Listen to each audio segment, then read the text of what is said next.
Shirley Richards, a California real estate agent. I'm going to talk a little bit more about your refrigerator, things that you may not ordinarily think about.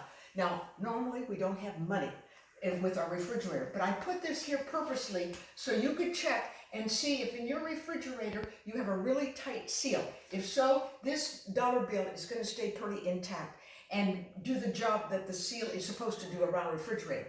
If it falls through or just doesn't stick in there at all, then you may have a problem with the seal and the refrigerator functioning the way you want. Now, in addition, I'm holding this as a cup. It's not just water, it's water and vinegar. And it's for cleaning things. Like, for example, if you open the refrigerator, you take a Q-tip, and then you're going to come in the grooves of this seal and check it and go down like this with that to remove any debris that may have gotten caught in the seal that would then not function as well in cooling your food.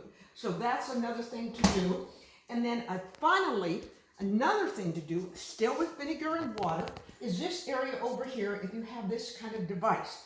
Now, I want to pull this out and oh my goodness, look there. You see in this immaculate home, there's even some debris that we need to clean up. So you take the vinegar and water and you clean this well so that that doesn't interfere with your production of nice, wonderful ice cubes.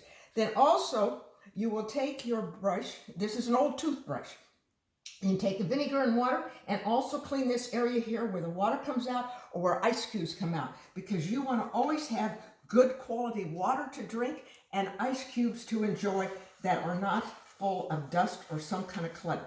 So you can clean this off periodically, and that will also help you enjoy your refrigerator for a longer time.